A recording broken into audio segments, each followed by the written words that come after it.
his opponent, fighting out of the red corner. He is trained by Brian Kingwell from Country Muay Thai. With a division weight of 68.5 kilograms, he has a record of 9 fights, with 4 wins and 5 losses. Ladies and gentlemen, this is the Celtic Warrior, Liam O'Connor.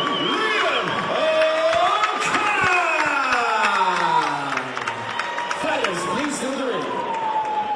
I think CJ did that very well with 2 nicknames. It's a big mouthful, isn't it?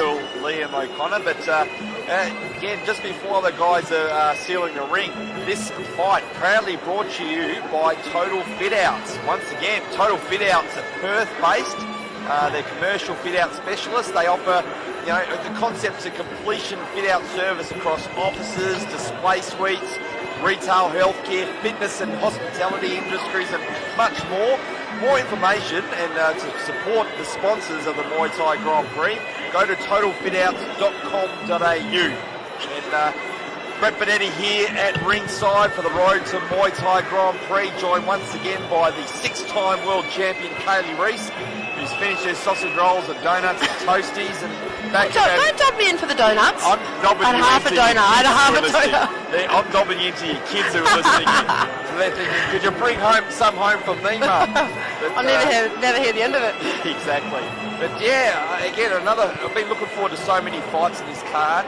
And Darius on commentary in the last fight, and congratulating him on a fantastic card to him and his team.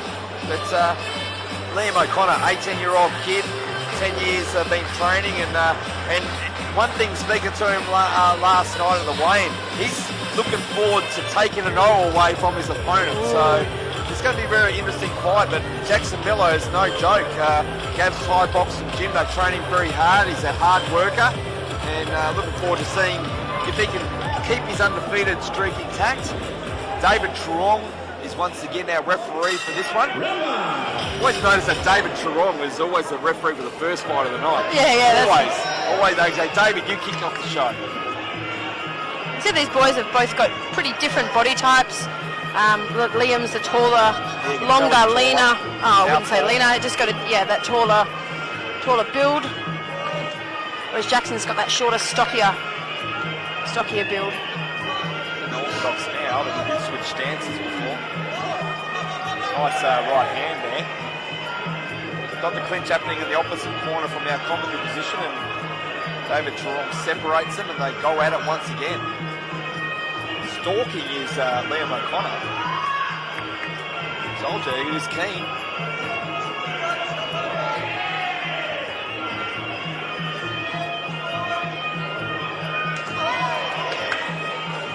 Jackson just has to be careful a little bit with that backwards movement. He is on the back foot a lot and not really throwing much off it. If he was throwing off the back foot and scoring, obviously he would be scoring, but he's not throwing too much off the back foot. And Liam O'Connor looks much bigger than Jackson Miller as well, doesn't he? Yeah. He's dumped. He said that. I mean, but if you have a look at the legs on Jackson's got really quite thick legs. He's got that thick torso. Tree trunks, as you'd like to say. Tree trunks.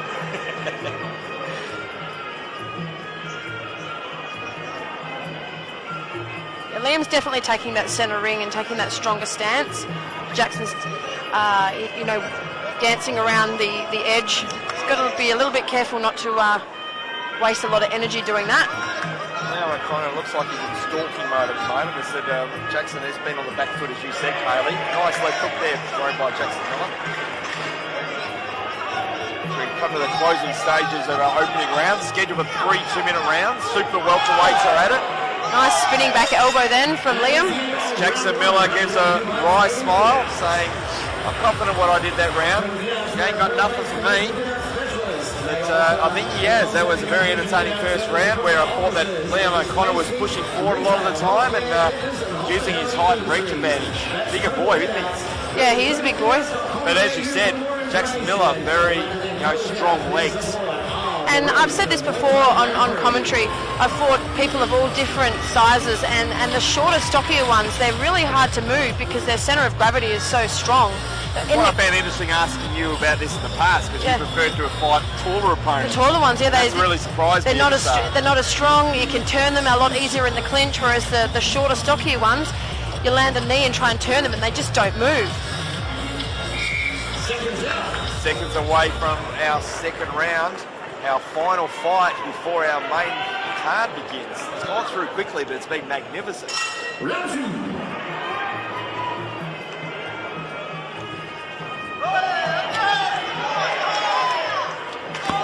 Both boys coming out really hard. Kicks there by Jackson Miller.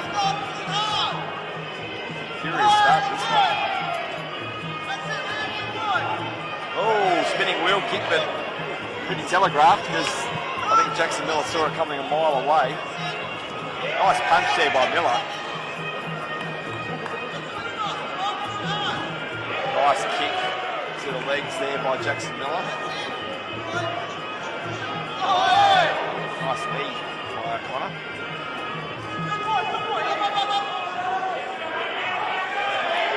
Oh, as long as they don't go. Oh, that was a knee to the head. Was he on his way down?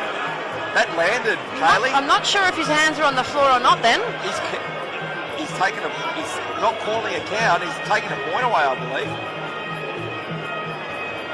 He was sort of caught in between the ropes and Jackson was thrown a knee and it's landed flush.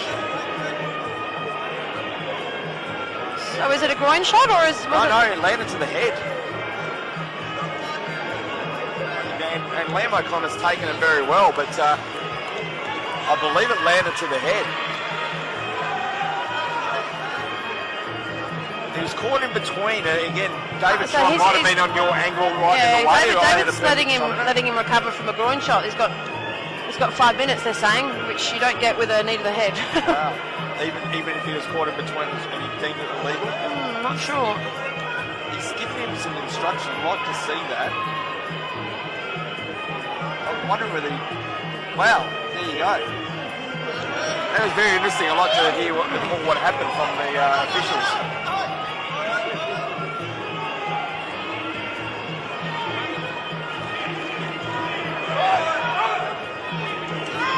What we do know is we saw a knee come up, Kaylee. You can see now that Liam's, because of Jackson's movements, Liam's not landing as much now. I think Jackson's starting to find his range a little bit better.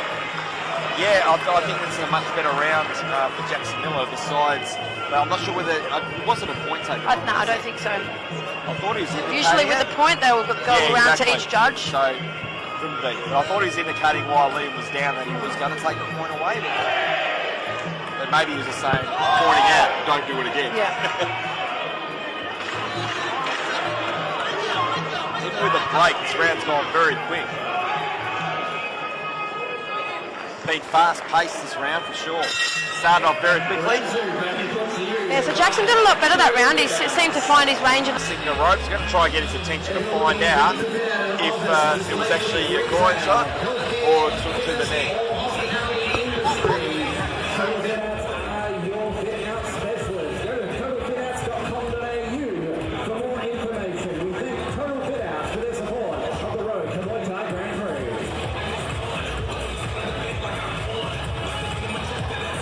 David Toulon. So what was the instruction? What was the verdict from there? I think it was like a groin shot and then a push to something. A groin shot and a push to the head, yeah. So then he got the 5 minutes recovery. It didn't take 5 minutes, so... No, sometimes it doesn't take long. Other times I've seen people stop the whole fight for a groin shot. Maybe he felt he had momentum, wanted to keep it, didn't want to lose anything. But I think that was a very competitive second round, that's for sure. You can see here with what I was saying before about the shorter, stocky people having a better centre of gravity. Liam's trying to turn Jackson and not really having much success with it. And a lot of the action is coming from Jackson at the moment. Looks like Liam's just trying to hold him against the ropes, but Jackson's the one throwing the knees.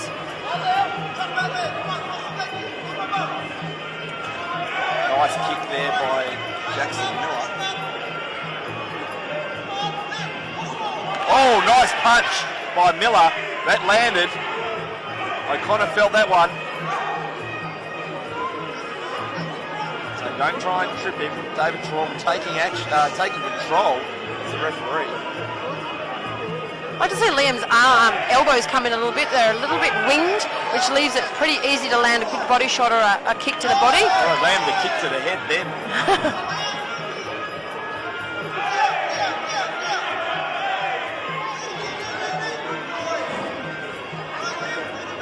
Final 40 seconds of this one. Oh, nice body kick to the body there by Liam O'Connor. He's slippery, isn't he? Yeah, certainly is. He's slippery. Moving quite well.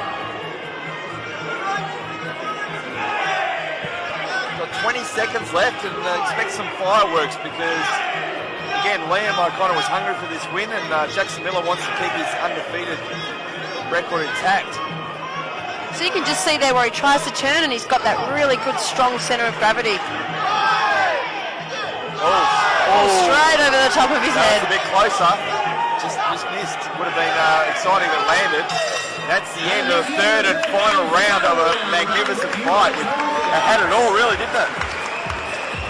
Again, both fighters confident they won, and I think you got it right, Carl. I think it's a close fight, can go either way. Yeah, they did have moments in their fights too where one was a lot more confident and landing the better shots than the other, and then the other would pick it up. Yeah, it was in spurts, and we'll just leave it to the experts again. Oh, that I totally agree with you because we called it first 4 fights. We called it quite clearly. We nailed it. But this one, I'm not so sure with. But close fights can go either way.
We are still awaiting the decision of this one. So obviously it's going to be a close one. David Tarong just handing the scorecards over now, so maybe a scorecard wasn't handed right, but just speaking again to Kaylee Reese, it was a fight that was, again, both fighters had their moments. It was a back and forth action-packed fight, and interesting what happened in the second round as well, because after speaking to David Tarong in between rounds, it was a low blow, and then Jackson Miller pushed Liam O'Connor down. So did have 5 minutes to recover, didn't take it, but it's going to be interesting to see how this one goes. So let's send it up to CJ. So I'm really curious about this one. Round 9 of the evening, ladies and gentlemen.